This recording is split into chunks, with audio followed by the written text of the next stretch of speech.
Can we know if the disciples of Jesus actually wrote the Gospels? And how can we know that what the Gospels record is what Jesus actually said? Well, in this video, we are going to answer those questions and explore the historical and cultural context of first century Galilee in order to find the answer. One of the greatest debates in apologetics is the authorship and authority of the New Testament manuscripts. Most scholars recognize Paul as being the earliest Christian author and grant at least 7 of his letters as being authentic. That would be Romans, 1st and 2nd Corinthians, Galatians, Philippians, 1st Thessalonians, and Philemon. Now for the Gospels, it's a different story. And why is that? Well, critical scholarship of the Gospels really hit the public stage in the mid-'80s with the formation of the Jesus Seminar. If you don't know, the Jesus Seminar was a group of 50 biblical critical scholars and 100 laymen, which was founded to essentially separate the historical Jesus from the Jesus of the Christian faith. Now, to kick off their first meeting, his founder Robert Funk concludes his opening remarks with this statement: "Our stories are eroding under the acids of historical criticism. We must retell our stories." Let that sink in for a minute. The goal here was clear: dismantle the long-held biblical tradition and replace it with a new one. The group attempted to portray Jesus as an itinerant Hellenistic Jewish sage and healer whose gospel was one of liberation from injustice rather than sin and death. Their Jesus was most certainly a mortal man born of 2 human parents who did not perform natural miracles, nor die as a substitute for sinners, nor rise bodily from the dead. And any sightings of a risen Jesus simply represent the visionary experiences of his followers rather than true physical encounters. Now, the seminar did treat the canonical Gospels as historical sources that contain Jesus' actual words and deeds. However, they believe they also contain elaborations of the early Christian community and the Gospel authors themselves. And it's been their conclusion that Jesus said only about 20% of what is attributed to him in the Gospels. Now, just for some context, this is essentially the foundational scholarship that progressive Christianity has used to build its modern theological take on the New Testament. But the problem for the Jesus Seminar and others is that there's virtually no new evidence supporting the idea that the stories of Jesus were the result of myth building over time. In fact, the opposite has happened. Archaeological finds have only served to support the gospel accounts and driven the context of the New Testament back into the traditionally proposed dates. Maybe Mr. Funk was a little premature in his desire to retell the stories. Okay, let's take a quick look at the historical timelines before we get into the nitty-gritty. We know the Apostle Paul died during the persecution of Nero around 64 AD. According to Luke, Paul was still alive at the close of Acts, so Acts must have been written sometime before this date. Acts was a continuation of Luke's gospel, and you can make an argument that Luke was written earlier, or at least in the process of being written at this time. The book Mark predates Luke even by Jesus Seminar's reckoning. This pushes Mark's gospel into the 50s, just over 20 years after the crucifixion. Now, just a quick note, Q theory states that another source called Q would have predated Mark and could have been used as a source by both Matthew and Luke. Now, if you don't know, Q is a hypothetical written collection of mostly the sayings of Jesus. It includes the common material found in the Gospels of Matthew and Luke, but is then absent from Mark. And it is believed to be based on the earliest oral traditions of the church. Now, I personally don't have a problem with Q and the fact that Matthew and Luke could have used both Mark and Q as a source. If anything, it simply shows a desire by the writers to be historically accurate and true to the actual events and teachings of Jesus. Now, it is undisputed that Paul wrote Romans in the mid-50s, yet he proclaims Jesus as the resurrected Son of God in the opening lines of that epistle. Galatians, another uncontested Pauline epistle of the mid-50s, records Paul's interaction with Peter and James at least 14 years earlier. This is where the theories of skeptics breaks down. How did the miracle-working Son of God become a myth over time when the earliest letters we have from Paul claim such a high Christology within 10 to 20 years of the crucifixion? We explore this idea in another video, which you can watch here. The big idea is that this simply is not enough time for myth and legend building to take hold. Time and time again, the New Testament writers claim to be eyewitnesses to the facts. They consistently give accurate geographic and cultural details not available to the writers of the next century. Now, I want to talk about the disciples themselves and explain why we see these details throughout the Gospels. The disciples of Jesus are often characterized as illiterate, working class, country bumpkin fishermen. However, when you take a historical survey of Jewish culture in Galilee at the time of Jesus, there is a good bit of evidence that stands against that claim. So, the Jerusalem Talmud was compiled into book form around 350 to 400 AD. Now, this version of the Talmud stemmed from the Mishnah tradition in Galilee during Jesus' lifetime. The Mishnah is the first major written collection of the Jewish oral traditions that are known as the Oral Torah.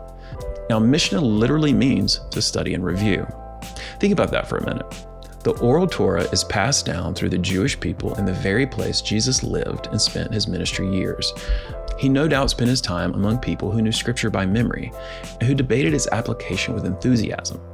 The early rabbinic tradition of Jesus' day would lend itself to strict oral memorization, with its followers striving to emulate the life and teachings of their master.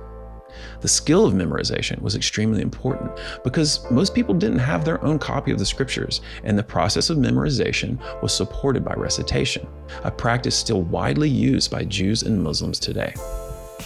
Look, these people were trained how to memorize with precision because in many respects the Oral Torah was even more important than the written Bible.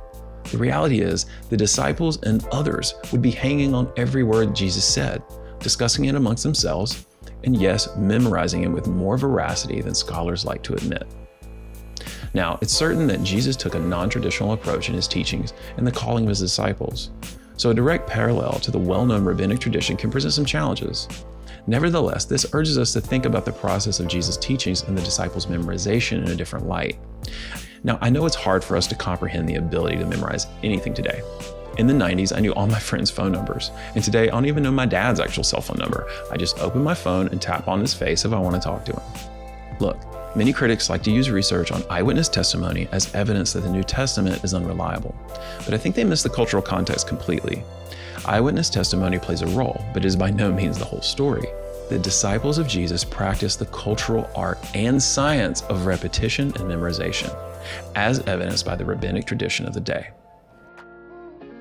Okay, let's say we grant the disciples excellent memorization skills, but now we have another problem: the Greek New Testament.